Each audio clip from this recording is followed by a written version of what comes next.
Now, we all know Kim loves making grand entrances, but when it comes to his travels, it's like a spy movie with twists and turns that would make James Bond jealous. From armored trains to mysterious flights, Kim's travel methods are the stuff of legend. But what's the real story behind his covert journeys? The answer: we can't really tell why. That's right, this supreme leader doesn't just roll up to the airport like the rest of us. If anything, Kim can pop up anywhere, and no one can tell how he got there. Crazy, right? Well, these are some of his mysterious travel patterns, starting with air travels. Kim Jong-un's air travel is a fascinating blend of luxury, secrecy, and meticulous security. At the heart of his airborne journeys is the Ilyushin Il-62M, a Soviet-era jet that has been transformed into a flying fortress. This aircraft, nicknamed Chame-1 after North Korea's national bird, the goshawk, is a symbol of both power and opulence. The Ilyushin Il-62M, first conceived in the 1960s, was once the world's largest jet airliner. With a length of just over 50 meters, it could originally carry nearly 200 passengers. However, Kim Jong-un's version is far from a commercial airliner. The interior has been completely revamped to meet the supreme leader's exacting standards. Plush white leather chairs, shiny rosewood tables, and crystal ashtrays adorn the cabin, creating an atmosphere of unparalleled luxury. The jet also features advanced entertainment systems, ensuring that Kim Jong-un can travel in comfort and style. However, luxury is only one aspect of Kim Jong-un's air travel. Security is paramount, and the Ilyushin Il-62M is equipped with a range of measures to ensure the leader's safety. The jet is fitted with electronic countermeasures designed to thwart any potential threats. These systems can jam enemy radar and communications, making it difficult for adversaries to track or target the aircraft. Additionally, when Kim Jong-un takes to the skies, he is often accompanied by fighter jet escorts. These military aircraft provide an additional layer of protection, ready to respond to any threats that may arise during the flight. Kim Jong-un's air travel patterns are as secretive as the man himself. He rarely announces his travel plans in advance, and his movements are closely guarded secrets. This secrecy is a strategic move, designed to keep potential adversaries off balance and to maintain an element of surprise. When Kim Jong-un does travel by air, it is often for high-stakes diplomatic missions. For example, in 2018, he made his first international trip by air since becoming leader in 2011. He flew to China to meet President Xi Jinping, a significant moment in North Korean diplomacy. The choice of the Ilyushin Il-62M for these trips is both practical and symbolic. The jet has a range of about 10,000 kilometers, allowing it to reach destinations like Singapore and Beijing without the need for refueling. This capability is crucial for maintaining the secrecy and security of Kim Jong-un's travels. However, the age of the aircraft has raised some concerns. The Ilyushin Il-62M is an old plane, and there have been questions about its mechanical reliability and the absence of modern communication systems. Despite these concerns, the jet remains Kim Jong-un's preferred mode of air travel. In addition to the Ilyushin Il-62M, Kim Jong-un's air entourage often includes a cargo plane. This aircraft carries essential items for the leader's trips, such as his limousine. However, the cargo plane has its limitations. It cannot fly as far with a full load and may need to stop to refuel along the way, adding another layer of complexity to Kim Jong-un's travel plans. As such, his travel methods are as unique and enigmatic as the man himself. Ground transport.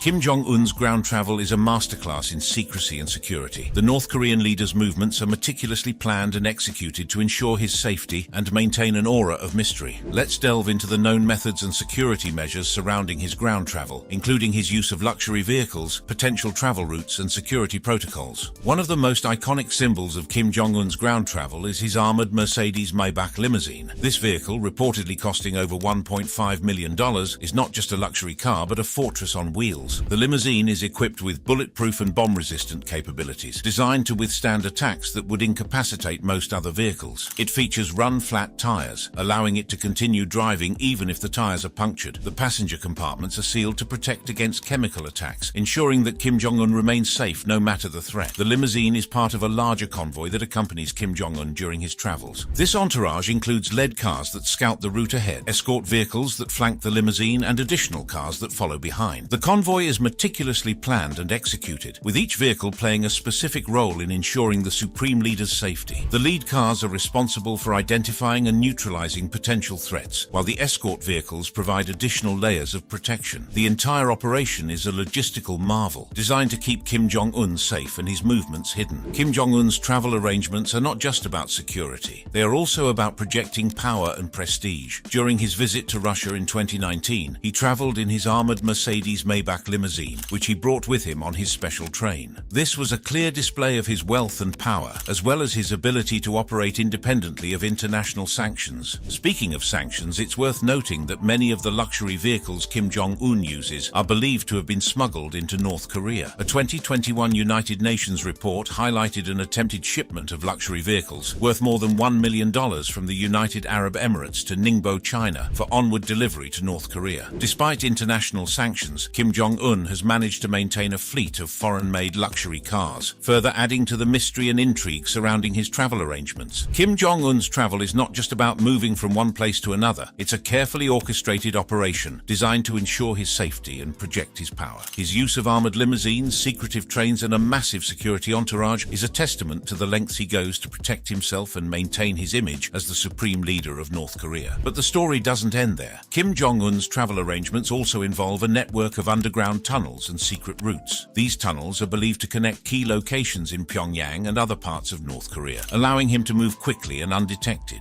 The tunnels are said to be equipped with advanced communication systems and security measures, making them virtually impenetrable. One of the most shocking aspects of Kim Jong-un's travel is the extent to which he goes to avoid detection. He often uses decoys and false information to throw off potential threats. For example, he might send out a convoy of vehicles to a certain location while he travels in a completely different direction. This level of deception and secrecy is unparalleled and adds to the mystique surrounding his movements. High-end security measures. Kim Jong-un's secret travel methods are a masterclass in deception, security, and meticulous planning. The North Korean leader's movements are shrouded in an aura of mystery, and for good reason. His regime employs a range of tactics that are both astonishing and highly effective to ensure his safety. One of the most striking aspects of Kim Jong-un's travel is his use of body doubles. These doubles are not just lookalikes. They undergo rigorous training to mimic his mannerisms, speech patterns, and even his gait. The selection process for these body doubles is incredibly stringent. Candidates must match Kim Jong-un's height and build precisely. They are then subjected to an exhaustive background check, which includes vetting their families for any potential security risks. Once selected, these doubles undergo intensive training that includes learning to imitate Kim Jong-un's every move. This training is so thorough that even close associates of the leader can be fooled. The use of body doubles serves multiple purposes. Firstly, it creates confusion among potential assassins or spies. If an attacker cannot be sure which Kim Jong-un is the real one, their chances of success diminish significantly. Secondly, it allows the real Kim Jong-un to travel more freely and with less risk. While a body double is making a public appearance, the real leader could be moving to a different location entirely. Another layer of Kim Jong-un's travel security involves the use of decoy planes. When he travels by air, it is not uncommon for multiple aircraft to be involved. For instance, during his visit to Singapore for the summit with Donald Trump, 3 planes arrived from Pyongyang. This tactic serves to confuse any potential threats. If an enemy cannot determine which plane Kim Jong-un is on, their ability to target him is severely compromised. These decoy planes are not just empty shells. They are fully staffed and equipped to maintain the illusion that the leader could be on any one of them. The planes themselves are also a point of interest. Kim Jong-un often travels on a Soviet-era Ilyushin Il-62, a long-range jet that has been modified for his use. This aircraft is equipped with state-of-the-art communication systems, luxurious interiors, and advanced security features. The choice of an older model plane is deliberate. It is less likely to be targeted by modern tracking systems, and its modifications make it a formidable fortress in the sky. On the ground, Kim Jong-un's security detail is nothing short of extraordinary. His personal bodyguards are part of the main office of adjutants, also known as Central Party Office Number 6. These bodyguards are selected from the Korean People's Army and must meet strict criteria, including height requirements and physical fitness. They undergo extensive training in martial arts, marksmanship, and evasion techniques. Their primary role is to form a protective ring around Kim Jong-un, with a 360-degree view of their surroundings. This ring is composed of multiple layers, with bodyguards positioned ahead, alongside, and behind the leader. The bodyguards are not just muscles, they are highly trained observers. Their main defense is their ability to detect and neutralize threats before they become imminent. They use a combination of old-school and modern communication methods, including specific badges, spoken passwords, and radio earpieces. Despite carrying firearms, their primary weapon is their skill in hand-to-hand combat and their ability to read the environment for potential dangers. Beyond the immediate circle of bodyguards, the Guard Command provides additional layers of security. The Guard Command is responsible for securing the physical premises of any location Kim Jong-un visits, whether it is his office, residence, or a foreign hotel. They establish multiple lines of security, extending up to half a mile from the leader's location. This includes securing roads, fences, and other infrastructure. The Guard Command also handles logistical and technical support, including secure communication lines, IT security, and even the inspection of food and drink. For instance, during the 2018 Singapore summit, Kim Jong-un flew to Singapore on an Air China Boeing 747. To ensure his safety, the Guard Command booked an entire floor at the St. Regis Hotel, providing maximum privacy and security. One of the most visually striking elements of Kim Jong-un's security detail is the running bodyguards. These guards were first seen during the Inter-Korean Summit on April 2018, and again during the Singapore Summit. They run alongside Kim Jong-un's limousine, forming a moving shield around the vehicle. This spectacle is not just for show. It is a highly coordinated security measure. The running bodyguards are part of the immediate line of defense and are trained to respond instantly to any threat. The logistics of Kim Jong-un's travel are managed with military precision. Every detail is planned in advance, from the route to the destination to the timing of each movement. This planning involves multiple agencies within the North Korean government, including the Ministry of State Security and the Korean People's Army. The coordination between these agencies is seamless, ensuring that every aspect of the leader's travel is covered. Secret train journeys.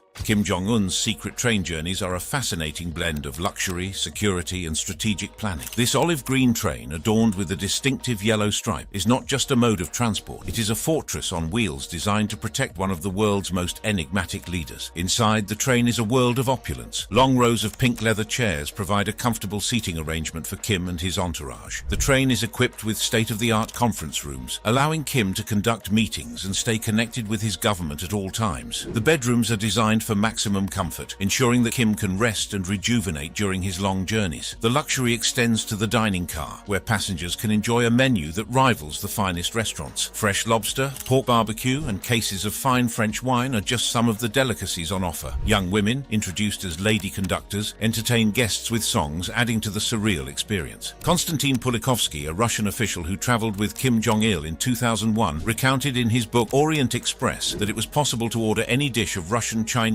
Korean, Japanese, and French cuisine. Security is paramount during Kim Jong-un's travels. The train, nicknamed the Moving Fortress, is equipped with bulletproof windows and reinforced walls and floors designed to withstand explosives. According to South Korea's Ministry of Unification, the train is also equipped with attack weapons and a helicopter for escape in case of emergency. To bolster onboard security measures, Pyongyang has asked for guards to be deployed along the tracks, as it did for Kim's Hanoi visit. The train's movements are a closely guarded secret. It travels at night to avoid detection, and its schedule is never publicly disclosed. The train is accompanied by a second train that carries security personnel and equipment. This second train travels a few kilometers ahead to scout the route and ensure that it is safe. The entire operation is a logistical marvel designed to keep Kim Jong-un safe and his movements hidden. Due to the weight of its heavy armor and equipment, the train moves at a cautious 55 kilometers per hour. It has to haul 90 carriages lined top to bottom with heavy armor, along with all the items packed inside. This excruciatingly slow mode of transport means that Kim's trip to Vietnam to meet then US President Donald Trump took 65 hours. However, the train offers key advantages over an aircraft, chiefly offering more flexibility in unforeseen circumstances, including attacks. If an aircraft with Kim on board were attacked, survival chances are significantly reduced. It is also more challenging to predict train itineraries, adding an extra layer of security. Kim Jong-un's train journeys are not just about luxury, they are strategic. After departing North Korea's capital, Pyongyang, Kim's train was reportedly seen in the Russian city of Ussurisk, north of Vladivostok. From there, he boarded a new locomotive and continued traveling on the Trans-Siberian Railway to Khabarovsk, or possibly Komsomolsk on Amur.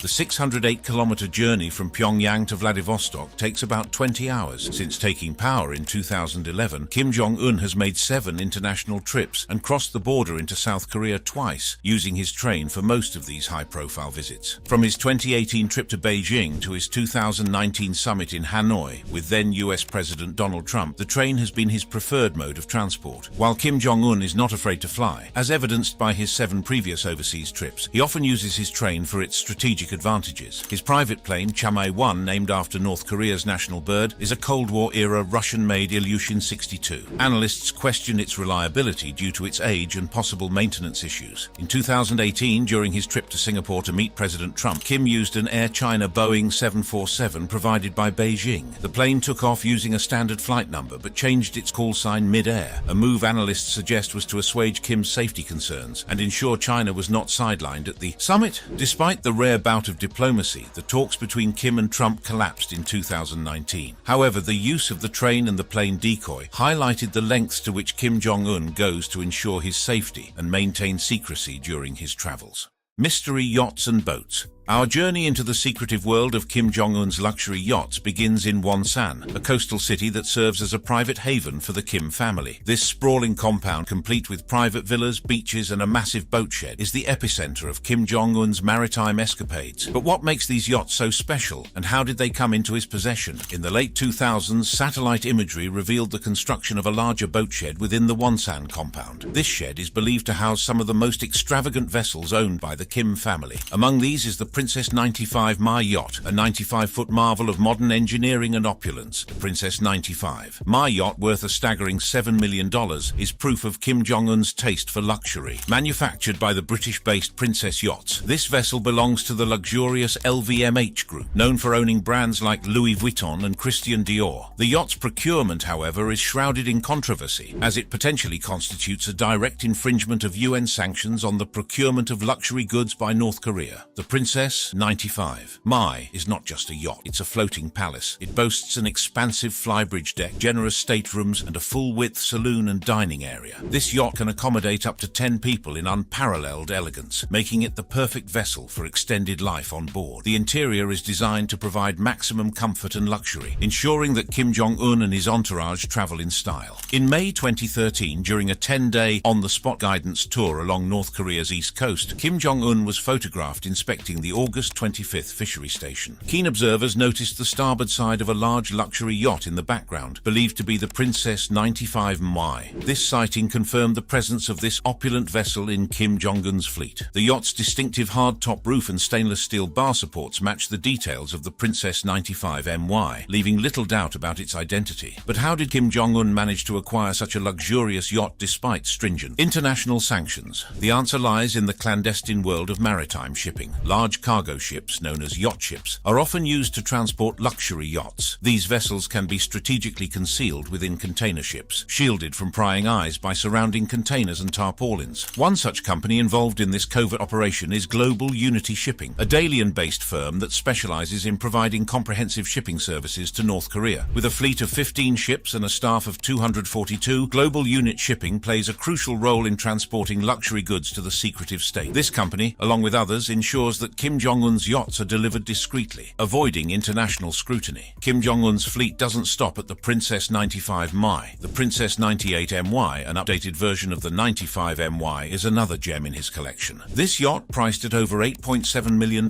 features an interior designed exclusively by Italian handbag designer Fendi. Reviewers have described it as one of the most luxurious crafts Princess have ever built. The Princess 98 Ma is almost identical to the 95 Ma, but is 3 feet longer, offering even more space and luxury. Its 3 decks include crew quarters and living areas, ensuring that Kim Jong-un and his entourage travel in the utmost comfort and style. Kim Jong-un's fascination with luxury yachts is not a new phenomenon. His father, Kim Jong-il, also had a fondness for these opulent vessels. In 2009, Italy blocked the sale of 2 Azimut yachts destined for the Kim family compound, citing UN sanctions on luxury goods. Despite these sanctions, the Kim family has managed to procure and maintain a fleet of luxury yachts, showcasing their ability to navigate international restrictions. Secret security details. When it comes to the secretive travels of Kim Jong-un, North Korea leaves absolutely nothing to chance. The supreme leader's security is a meticulously crafted operation involving multiple layers of protection and an elite force of bodyguards and military units. At the heart of this operation is the Main Office of Adjutants, also known as the Central Party Office. This elite unit is responsible for the immediate protection of Kim Jong-un and is composed of hand-picked bodyguards selected from the Korean People's Army recruits. The selection process for these bodyguards is incredibly stringent. Candidates must meet specific criteria, including being approximately the same height as Kim Jong-un and having no visual impairments. They must also demonstrate exceptional skills in marksmanship and martial art. The selection process includes a thorough background investigation that goes back 2 generations, ensuring that only those with impeccable loyalty to the regime are chosen. Many of these bodyguards are related to the Kim family or other elite North Korean families, further cementing their loyalty. Once selected, these bodyguards undergo intensive training, similar to to that of the Korean People's Army Special Operations Forces. This training includes the use of handguns, evasion techniques, and various martial arts, along with physical endurance challenges and behavioral conditioning. The bodyguards are trained to neutralize any perceived threat with their hands and bodies, making them a formidable force. When Kim Jong-un travels, his bodyguards form a protective ring around him, creating a 360-degree view of both the people near him and the location. This ring is composed of 3 to 5 bodyguards, including the director of the main office of adjutants, who walk right ahead or advance of him. Alongside him are 4 to 6 bodyguards, with 2 to 3 on his right and left. Bringing up the rear are an additional 4 to 5 bodyguards. These bodyguards are some of the only North Korean citizens permitted to carry loaded firearms next to their country's leader, usually a semi-automatic handgun and a backup weapon. Moreover, these guards wear specific badges and pins on their clothing for a given event to establish their identification and use a series of spoken passwords and code phrases. The main office of adjutants has an estimated 200 to 300 personnel, of whom over half are bodyguards and the remainder are drivers and technical staff. While some of the leaders' bodyguards have long careers, most only work in that capacity for 10 years. This ensures that the bodyguards remain in peak physical condition and are always ready to protect the supreme leader. Beyond the immediate protection provided by the main office of adjutants, there is yet another protection unit, which comprises the second and third lines of security around Kim Jong-un. This unit is mainly responsible for securing the physical premises of wherever he happens to be, whether it's his office buildings, private residences, or locations he visits domestically or outside North Korea. The unit's personnel undergo a similar selection and vetting process as Kim Jong-un's bodyguards in the main office of adjutants. In fact, most bodyguards rotate out of the latter department into the new unit. These men and women are involved in a diverse number of support missions for Kim Jong-un. They operate and maintain the secure telephone lines that the leader will use, provide him with whatever computers he uses, and ensure IT security. They also have whatever liquor, foods, and cigarettes that Kim Jong-un will want during his time in Singapore, and inspect any food or drink before it is served to him. The guards also have a medical department where his personal physicians and medical staff work, and at least 2 of these people are with him wherever he travels. In terms of Kim Jong-un's personal security, the Guard Command Department forms 2 of the 3 outer lines of security around him, and they normally focus on where he works, stays, or visits. The Guard Command establishes one line immediately outside of the bodyguard group around him, followed by a third outer line near any roads, fences, or other infrastructure within a half-mile of any location. This 3-tier personal security structure is virtually unheard of for any other world leader. While the running bodyguards are a striking image, it is the additional and not immediately visible layers of security further out that are the most sophisticated and extreme in the lengths they will go to ensure the preservation of the Kim dynasty. This elaborate security detail is proof of the lengths North Korea will go to protect its leader. If you enjoyed watching this video, check out our other awesome videos on the channel. Thanks for watching, and we'll see you in the next video.